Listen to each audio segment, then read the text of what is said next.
Hello, everyone. Drew Dinsick here with NBC Sports, joined again by Vaughn, and we are going to have a phenomenal show for you today here on Bet the Edge. Thanks to everyone watching our NBC Sports YouTube channel. Coming up, we'll re-examine the number one pick for the NFL draft market following the news of Abdul Carter's foot injury, plus a lot of buzz around trades. Props available now for Travis Hunter and Ashton Jeanty. Cade Cunningham distancing himself in the NBA's most improved player market. A couple other awards markets I want to touch on very quickly. And then bets that I have in horse racing this weekend. Big weekend for the horses as we prepare for the Kentucky Derby. Vaughn, brutal beat yesterday for the Terrapins. Did not see that one coming. But that's okay. This is the kind of loss you learn from. You get better, you improve, you sharpen your pencil, you sharpen your spear for March Madness. But what a way to see that hopes and dreams of Big Ten title regular season go out the window. Hope you are doing well today. I gotta ask you before we kind of get into the nitty gritty of the draft here. Like, where do you stand when it comes to sort of handicapping the draft? Is this something that kind of makes up a significant portion of your focus in the month of April? And how important is it to sort of start reading the tea leaves now? Yeah, I mean, when I get to do shows with you and a couple other people, I get to try and get those tea leaves and get a couple long shot bets in or get the value. But to be honest with you, I'm not really placing many bets until 2 weeks up until the NFL draft, when we get more clarity on what teams really want, what they got out of this entire process, and how players really did from the combine. So, as you know, this is one of the busiest times of the year. Now we have college basketball, we have the NBA getting into gear, we have MLB, we have horse racing. Golf is on, so a lot of sports that cap a lot of attention, but you don't want to miss out on the value. And hopefully we can find some today, Drew. Okay. Well, let's talk about the number one overall pick first, because since the Super Bowl, it's been pretty much one-way traffic market wide, as you've seen a lot of money come in supporting Mr. Carter to go first overall. But from what I heard, that was fueled by the expectation that he was going to blow doors off at the combines with his just overall physical size and measurements, combined with some of his workout metrics. And then we get the news that he's not going to work out. And then the other shoe dropped this morning as Schefter and company report that there is concern, not just about the shoulder injury, which we knew, as anyone who was watching him dominate with one arm at the all throughout the college football playoff, but there's more than the shoulder. There's also a foot, and there was some questions, some speculation swirling. Did he need surgery?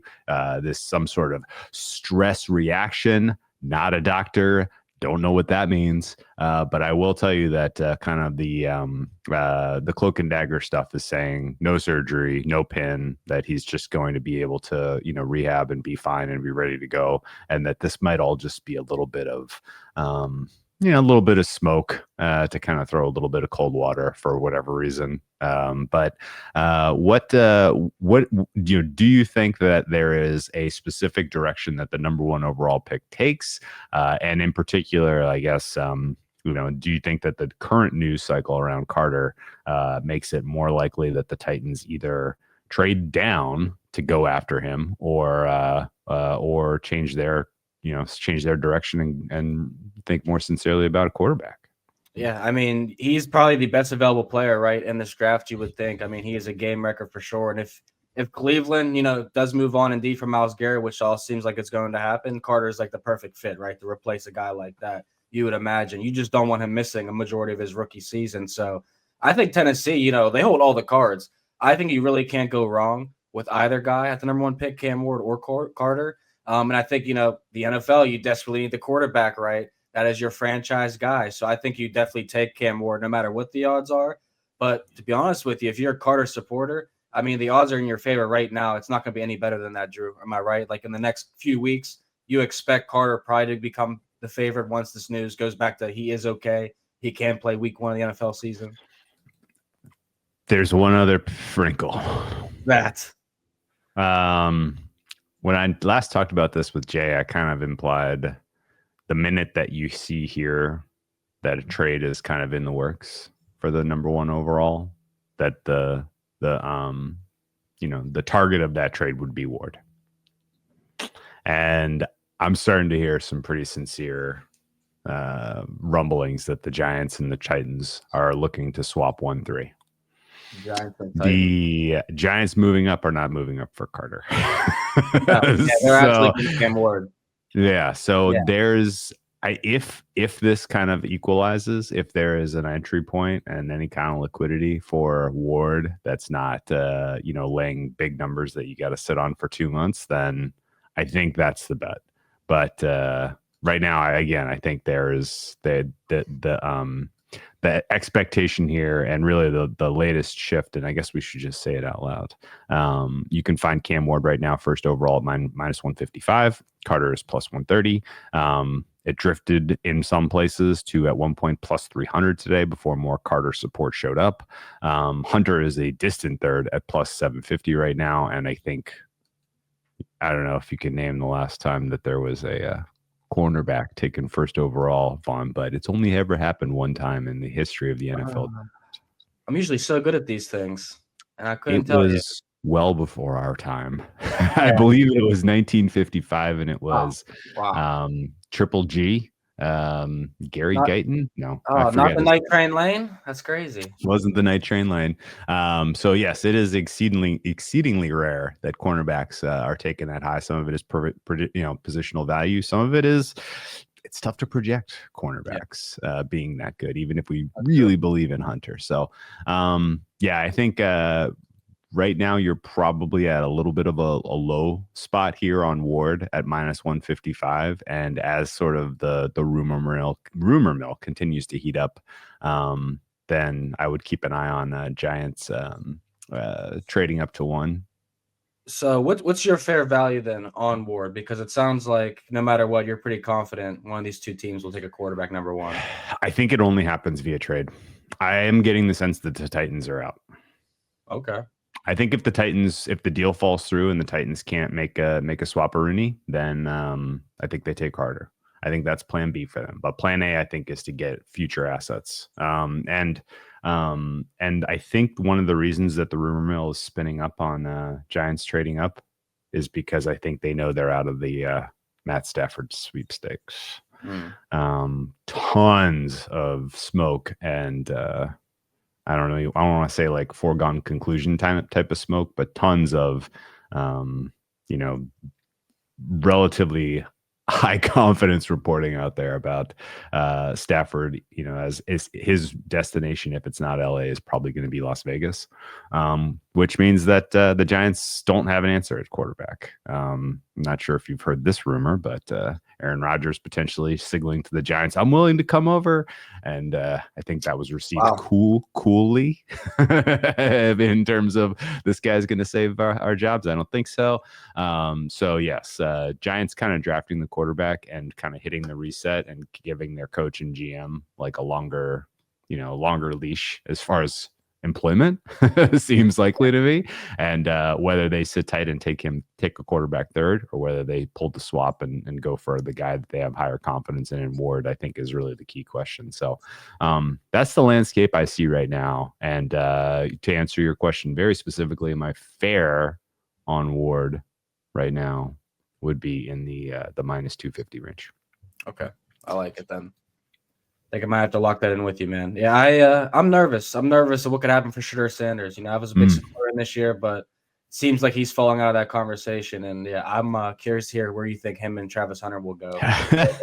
Go anywhere from the 3 to 8 range, because it seems very possible for them, right?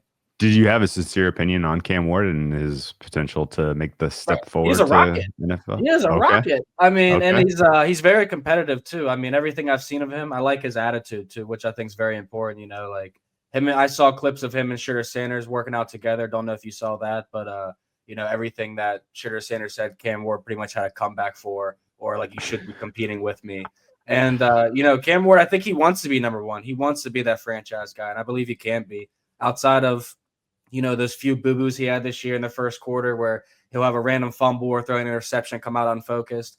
I think he really can be a franchise quarterback. And Shedeur Sanders, probably the most accurate quarterback in this draft, but everything else probably goes to Cam Ward. Interesting. Oh, I love this.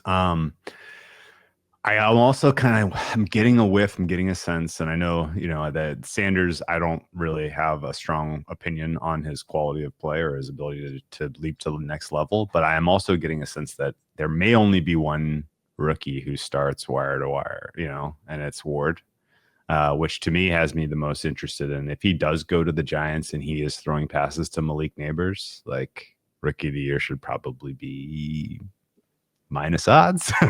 So I think I'm going to continue to follow this. I'm mostly just kind of interested in the once the or I guess maybe once the player drafted by market opens up for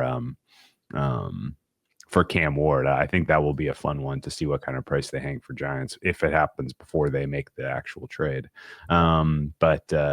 Yeah, I mean, that to me feels like a pretty nice match in terms of a guy being able to put together a pretty solid rookie season. And again, we know quarterbacks have such a premium in the rookie of the year race. So let's move on and talk a little bit of Travis Hunter. He obviously is going to be an immediate impact player, day one starter on the defensive side of the ball. A lot of the stories coming out of the Indianapolis, he's willing, he's interested in playing both sides. Fine, whatever. I don't know that he's making a huge impact on day one on the offense, but whatever. Do you have a sense as to the Browns, if this world exists and the Giants trade up to one, or if the Titans cooler heads prevail, they see Cam Ward's workout and they just say, we can't pass up on this guy, and Cam Ward goes first overall? Sounds like you think the Browns go Carter in this space as opposed to Hunter. Am I reading that right? Yeah, more than likely, in my opinion. I mean, it's tough. You never know what the Browns are going to do, right? They're one of those teams where they could do anything, and I mean, because they have so many open holes right now. But Travis Hunter, I think that he does play a little offense, Drew. It's not going to be like your starting receiver or your slot wideout or nothing like that. He's going to have packages because he's going to want to play offense and he's that dynamic. But I certainly think you look at all the different holes. I mean, the 2 spot, the 4 spot in New England, like the Patriots, I believe he would definitely buy into that culture. And they'd be comfortable taking a guy like that because up in that area, Foxborough, Boston area, you're not going to find yourself in too much trouble, right? Compared to maybe a Las Vegas. But I do think, Vegas will want to build around a guy like that. The New York Jets wouldn't pass up on a guy like that, and pairing him with Sauce Gardner would be insane. So he's not going to fall very far in this draft. I don't know what his over-under for his draft position is right now. We don't have the props available in Connecticut, sadly. But I would say he would be definite 2 or 4 in this draft. How do you feel about that? I like that commentary, mostly just because you've said he's probably not going 3. And I mean, and really, I'm kind of shocked that as we look at the current prices, team to draft Travis Hunter, Browns are plus 350, Giants are plus 425, the Patriots are plus 450, Titans 5-1, Jags 5-1, Raiders plus 650, and beyond pick 6 would be an absolute shocker. So we'll just stick with those teams. The Giants feel the least likely to me because they're in such a obvious quarterback drafting spot that I feel like they either trade up for Ward or take Sanders if they ultimately can't get a deal done and somebody takes Ward ahead of them. So that I'm easy toss there. And I think that kind of. Yeah, and I think that there's a world where the Browns take him 2 and pass on Carter. There's a world where the Browns lose out on Carter because he goes 1 and they take Hunter 2. There's a world where the Titans lose out on Carter going 2 to the Browns and they take Hunter 3. And I kind of don't even know if there's any other alternatives that make a ton of sense to me. I guess it kind of there's a parlay or there's sort of like a multiple a high correlation here of Titans not drafting Cam Ward and Travis Hunter then almost certainly going in the top 3. Yeah, I'd have to agree with that. I mean, I'm trying to think of situations where Travis Hunter falls very far. Even a Jacksonville Jaguars aren't going to pass on Travis Hunter more than likely. They bought in with Trevor Lawrence, which is do or die, as we found out last year. But I think that Travis Hunter has to go top 4. And, New England, if for some reason Carter doesn't fall in the top 3 and falls to 4, people will be on Twitter saying New England can't keep getting away with this. And that's possible too, right? In another world, like that could happen. So I don't know. I mean, I find it hard to see Travis Hunter, Shedeur Sanders, Carter, and Cam Ward not being the top 4 picks. Like, can anybody infiltrate that top 4, Drew? Oof. Tough to say what happens in a world where Giants trade up to 1 and take Ward. The Browns take Hunter, and the Titans at 3 take Carter. Patriots at 4 in that world, I am not sure. Like, what's Anderson? Like, I guess it feels like a reach though. Graham? Yeah, I mean, those both feel like reaches. Maybe the Patriots are kind of in an unlucky bad spot. I mean, thankfully they don't have to worry about quarterback, but still, it does feel like kind of one of either player that could really change their fortune on the defensive side of the ball. Like the only guys that I would say are true blue chips defenders, they may both be gone. So they may be reaching for a tackle. They may be reaching for a D tackle. They may be reaching for second best edge. But it doesn't necessarily feel like Patriots at 4 is very clear-eyed to me if the top 3 goes the way that we're speculating here. So Ward, Hunter, right now, gun to head. Ward number 1 to Giants, Hunter number 2 to the Browns, Carter number 3 to the Titans for me. I like that. Okay. That leaves us with the huge question of where does the other sort of big name in this draft go? And that's Ashton Jeanty.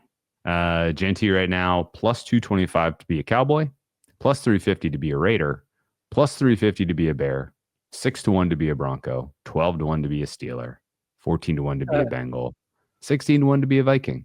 I think Bengals, Vikings, even the Steelers feels aspirational that he would ever be available that late. No. Maybe even Broncos. What say you in the Ashton Jeanty market? Yeah, I was gonna say hard to see any of those teams outside the top 3 in that market actually grabbing him. You know, as a Steelers fan, I don't even see that happening in any world.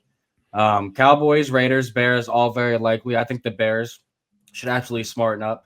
Either go O-line if they're able to, or go running back here and get Jeanty and give Caleb Williams, a bell cow of a back that could take 20, 25 carries a game for a few seasons, make his life a lot easier. But the Dallas Cowboys, I mean, you brought back Ezekiel Elliott at his age thinking that you're going to make that trio work once again 2-3 years later. They have to do something drastic here in this draft, Drew. And I mean, Ashton Jeanty's certainly the first step behind a good offensive line, but I don't think he's going to solve any problems for Dallas Cowboys or take them to the promised land. So I would only look at Dallas and Chicago. The Raiders make a lot of sense, but I mean, taking a running back that high in the draft at 6 seems certainly like a spot where they would either trade back or maybe they jump up in the draft and, get a first-round pick. So I don't really see the Raiders being the best option there. Do you like the Bears or the Cowboys? Do you think there's somebody else in the mix? I kind of always assumed he was going to be a Cowboy because of where, like where they are and, just in general, the arc of their season last year. I don't know if you noticed this, but NBC's own Mike Florio mentioned today that the Cowboys have been exploring trading up options, which may mean that they are so enamored with a guy like Jeanty that they are willing to give up future assets to make sure that the Raiders or the Bears don't snipe them. Mm-hmm.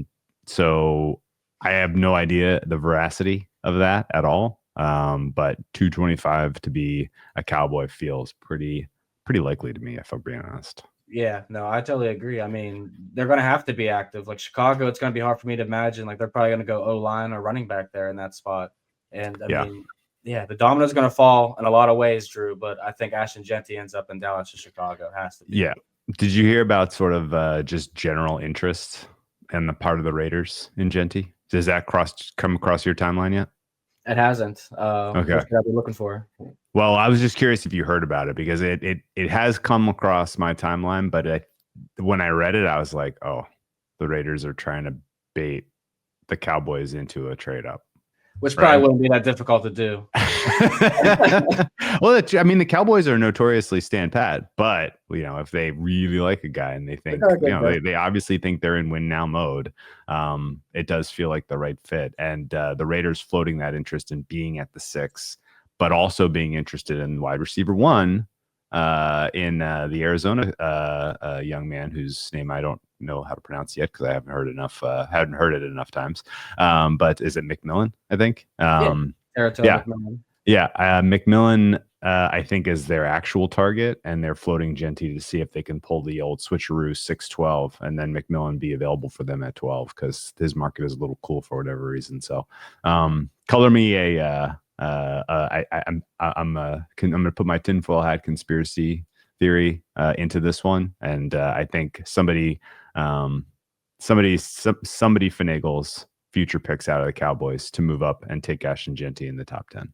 Okay. And I think Cowboys plus 225 is really where you need to stop as you look at that market. I like that prediction. Not trying to throw shade when I say this, but Jerry Jones is 82 years old. You got to get desperate, Drew. You got to make some moves. So I don't hate it. I don't agree with, trading up a lot of assets for a running back in the draft, given, how they normally work out. But at the same time, Bijan Robinson looks terrific already. Ashton Jeanty, I'm sure for 4 to 5 seasons is going to be a bell cow of a back. So I don't hate it. Okay. Well, let's not forget we live in a world where the Eagles just rode Saquon Barkley to a Super Bowl. So it was his birthday on the Super Bowl. That doesn't count. That's a good point. Let's talk. Let's keep moving past the draft here, as we are mostly just looking in the crystal balls and speculating and wearing a tinfoil hat. And let's talk about something that is a little more tangible, as we do have news and information. But before we go there, here's an offer for basketball you won't find anywhere else. Each Friday throughout the NBA season at BetMGM, pick the player you think will score first in the game. If it's not your player, but he scores the second field goal of the game, you get your stake back in cash. You only get that here with this sports book born in Vegas. How it works: number 1, place a first field goal bet. Number 2, if your player scores the first field goal of the game, you win. Number 3, if your player scores the second field goal of the game, but not the first, you'll get your stake back in cash. Number 4, profit, Vaughn. Wish I knew about that. I wish that happened to me. Lakers Mavs, dude. I placed a BS $10 6-leg parlay, and the last leg was Luka Doncic first field goal scorer. My guy chucks up the 3, he misses. Rui gets the putback, and Luka gets the next basket for the Lakers, and that was a loss of a 10 to win 600. And where were you at, MGM? Where are you at on a Tuesday? I like that promo though. I like that. Well, the second chance promo is live. Let's talk a little more NBA though. We have some new data to help understand some of these award markets. The ones we basically know are, I think, pretty much set in stone, are MVP and Coach of the Year. Everything else feels a little fungible still, a little moldable, a little bit like there is still some shaping to be done. The market disagrees though when it comes to most improved player. Cade Cunningham is firm to minus 250. Norm Powell is down to 2-1, largely because he just hasn't played. And honestly, because the Pistons are running like white hot. They're running like just absolutely white hot right now. Beat the Celtics last night. Didn't just beat them, but like literally took their lunch. Yeah, whole game. Yeah. And Cade now, his case is pretty strong, I gotta say. I'm not interested in taking him on at this price, even though I think there is some long shot cases to be made. What say you? Yeah, I was going to say, if you have the parlay options on sportsbooks for the futures market, then I actually think he's a good parlay piece because it's going to be his market. The Clippers are not playing good basketball right now either. They look like they are headed in the wrong direction and could fall out of a playoff spot, being a play-in, even worse. So, Norman Powell, his case isn't being helped right now, not being on the court, but the Clippers also aren't doing anything to help his case either. So the Pistons, as a team, look great. Like Malik Beasley is getting the conversation now for 6th man of the year. Cade Cunningham starting to pull away. I think this is his award. A little disappointed that Tyler Hero didn't make his impact more prominent when Jimmy Butler was traded. Was hoping, when I bought him at 25-1, he would close this gap a little more. But Miami Heat have been playing with their food too, Drew, like the LA Clippers. So Pistons have not been. Longest win streak of the season for them. And, it doesn't seem like it's going to stop right now. So, I think Cade Cunningham, he's your parlay piece in the futures market. Okay. Well, let's parlay him with some Malik Beasley in the Detroit Pistons. I don't know why people aren't talking about this yet, Vaughn. Malik Beasley is so impressively. I don't want to hear it. I don't want to hear it. I got Peyton Pritchard in my pocket. I don't want to hear it. Play some defense, man. I'm telling you, Malik Beasley is coming. Yeah. He's just the consistency. What he's giving this Pistons team off the bench is just awesome. And what he was able to do last night, particularly against the Celtics, was phenomenal. I'm not sure why there is a little bit of a slow recognition of what his bench contributions have been, as he is now past Peyton Pritchard in points per game. Pretty cleanly, and he is coming up on him in terms of total bench points.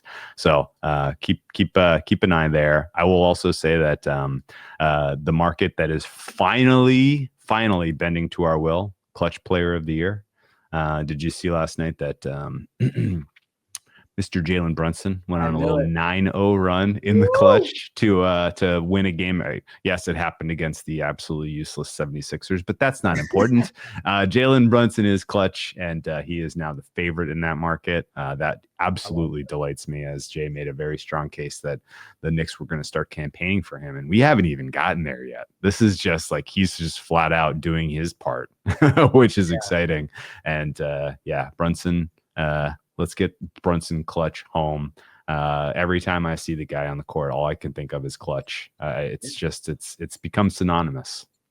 Yeah, I agree. I actually love that market a lot too. I was trying to find a bet there, and it seemed like he was becoming the more obvious choice. But I'm glad to hear that you're on that. So you're going to push me there. How about defensive player of the year? Did you guys get a bet on that yet? Because I think I'm going to lock it up in Mobley. Yeah, we're into Mobley. I'm into Mobley pretty significantly here. I'm starting to think that chances that this is a very clear two-man race, and between Mobley and Jackson Jr., all of the tiebreakers I think tick Mobley. So you're talking about a campaign, the Knicks campaign for Brunson. The Grizzlies are probably gonna anti-campaign for Jackson, right, to get him out that supermax deal. Ooh, I didn't even thought of that. It was the fixes to make sure our guy doesn't win defensive player of the year. But I hadn't even thought of that. But yeah, no, the rip around right now. If I had to, I'm out of the MIP market. I think Cunningham in pretty decent shape to get that one home. Still love Brunson or Trae Young. I don't think Jokic is anything close to a realistic chance to win that clutch market. And of course, as we say this, he probably goes bananas in the clutch to beat the Bucks tonight. But we'll pretend that doesn't happen. Brunson for clutch, Mobley for DPOY. These are the parlay pieces. And honestly, you think Castle a little vulnerable for rookie? Oh yeah, that's a great. I'm glad you brought that up. Jalen Wells, baby, plus 250. I got that this morning. I don't know how you feel about that, but everybody rushed the window on Castle when the Wemby news came out. Rightfully so. I mean, he obviously was going to be, because odds were going to move. You had to grab him while you could, but he moved out to the minus 175, minus 225 range, right back down to minus 115, plus 100 at places. And Jalen Wells and the Grizzlies are coming. When we talk about the Western Conference the other day, we didn't really talk much about the Memphis Grizzlies at all. But all last year we said, wait till this team gets healthy. Next year they're going to be dangerous. So at some point we have to give them the respect. And Jalen Wells, I think he's going to be part of that conversation, giving them the respect, Drew. Okay, so you're predicting that the Grizzlies PR machine spins up for Wells, spins down for Jackson. I see. I like this. I like this. We can, we got to do the right thing here. But Jalen Wells too. I just think he's been improving, man, week in, week out. He's gotten better and been more vocal and critical. Okay, I like Wells. It was hilarious last night. There wasn't much basketball on late night, and I was up watching Spurs, who were down by 25. And who got the green light? Castle. Yeah. Oh my God. He was every time down the court, jacking up a shot. He could not find the bottom of the net to save his life. And then all of a sudden a handful went in. I think he finished something like 6 for 20. But his ultimate stat line looked okay. But I feel like everyone watching that game was literally like, this guy's the rookie of the year. Oh my goodness gracious. Meanwhile, Wells is getting it done on a playoff contender. So yeah, it's not a strong rookie class at all. I mean, anyone who comes to the field make a run at this one. But I can't wait for next year's rookie class, Drew. That's gonna be good. All I need is Jalen Brunson clutch, and we can call it a season. All right. Well, let's hit a couple more promos and then talk the ponies. For all of your sports needs, watch the biggest names in sports talk including Mike Florio, Dan Patrick, Dan Lebitard, and Matthew Barry, as they cover the biggest moments on and off the field each weekday on the NBC Sports Now channel. It is now available on Peacock and free on most streaming platforms. Learn more at nbcsports.com/now. Ricky Fowler joins a host of stars on the PGA Tour as they travel to Florida to battle the Bear Trap at the Cognizant Classic. Make sure to check out the action in the Palm Beaches Saturday and Sunday at 3 p.m. Eastern on NBC and Peacock. Shout out to Mr. Brad Thomas for hitting Jake Knapp, first round leader at 70-1. Did today. he? Yes. See, I only knew you only told me about Henley, and I was like, man, Henley's got I bet some work Henley to do. too. Yeah, I bet I bet a lot of his plays, which is the thing. Brad, shout out to Brad, because I didn't get Jake Knapp till plus 450 today because he gave out, a slew of bets, and I bet 6 or 7 things. Woke up and went to bet them, and he was already in the lead. And I'm like, 71 down to plus 450. I got to at least play it. So, yeah, check that out over the weekend. Check out Mr. Brad Thomas. But we need to check you out now, talking some ponies, because, this weekend's the first Saturday of March, which means we're getting close to that first Saturday of May. Ahmed Fareed was catching me up in the studio the other day all about the ponies. Let's talk down a youth. What are the plays and what are you looking at? Gate to Wire is the favorite in the market. Okay, so Fountain of Youth for me is all about Sovereignty. Okay. Sovereignty is a Belmont trained horse. To me, he is the clearly the strongest of this field. I would say that anything better than 2-1 kind of on day of, I think is going to be a pretty clear sign to get involved with Sovereignty. I would basically say that of the horses in Florida, the only one who's going to have a realistic chance coming through and being a factor in sort of the top 5 at the Kentucky Derby in terms of odds is Sovereignty. There are some really well-respected handicappers in the horse, community who actually power rate him first. I'm not seeing that.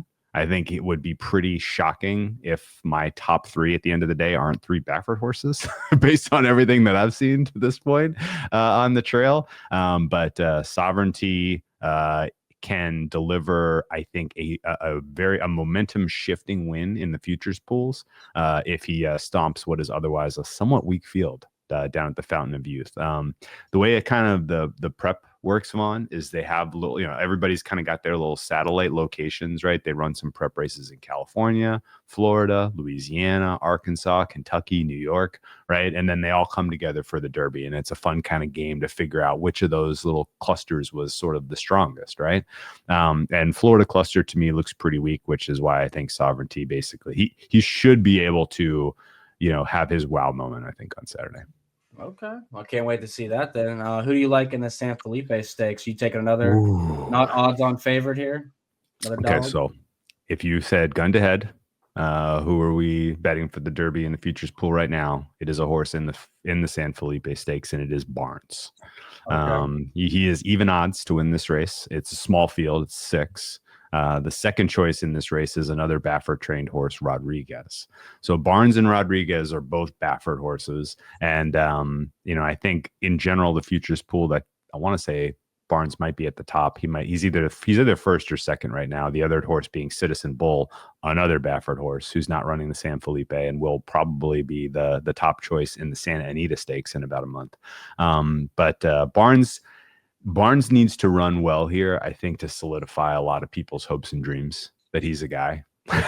And so this is a prove it race for him. I don't think I'm going to get involved at the one. He could go off at like 4-5. And I don't think it would shock anyone. That basically meaning that's the equivalent of laying minus 120, I think, minus 125. I did too tough for me with the UK odds, but the fractional odds is tough converting. But this is a prove it race for Barnes. Barnes has been he passes the eye test as you look at him against the other 3-year-olds. He's a monster. To me, at least, the way that Baffert is kind of setting up his horses and which races he's pointing them to and when he's running them, I think he thinks he has equal chance with Citizen Bull and Barnes. He's putting Barnes up against Rodriguez in this race as a prove it moment. And then I think he's probably going to ship him to Arkansas to run the Arkansas Derby and in May 29th. So kind of a prove it moment for Barnes. If he gets defeated here, it is going to send ripples all throughout the futures pools for the Kentucky Derby because again, like he's either first or second choice right now on almost everybody's card in terms of fair price. Okay, sounds interesting. It sounds like it has a lot of races coming up then to make some noise in the community. So I like that. Sovereignty in the Fountain of Youth, and then Barnes rocking in the San Felipe Stakes. So yeah, all right, Drew. Anything else you want to throw out there for the ponies? I mean, the way that the things go, they like to race these horses about once a month. So first Saturday in March, first Saturday in April, or last Saturday in March, first Saturday in April, first Saturday in May is kind of the right sort of staggering for the horses that matter the most, which is why this is an important weekend. There's races at the Gotham as well, which I don't think is realistically it's not going to provide anyone of consequence, I don't think. But yeah, I'm most of the Derby from here to first Saturday in May is not necessarily figuring out if Baffert is going to get a win. It's going to be figuring out which of his horses is going to win. All right, that sounds good, man. Sounds like we got some ponies and Jalen Brunson to be rooting for over the next couple weeks. Yes. Oh, let's go. All right, Drew. Well, you want to take us out of here, my man? Surely. Great show. Great week. We wrap up Bet the Edge here on this Thursday. Don't forget to check out NBCsports.com for more information to help you with your wagers. Thank you sincerely to those of you listening to us in podcast form or watching us on the NBC Sports YouTube channel. And don't forget to subscribe and rate us. Although also a reminder to find all of your favorite NBC Sports shows on Amazon Music. Just head to amazon.com/NBC Sports. Best of luck with your wagers.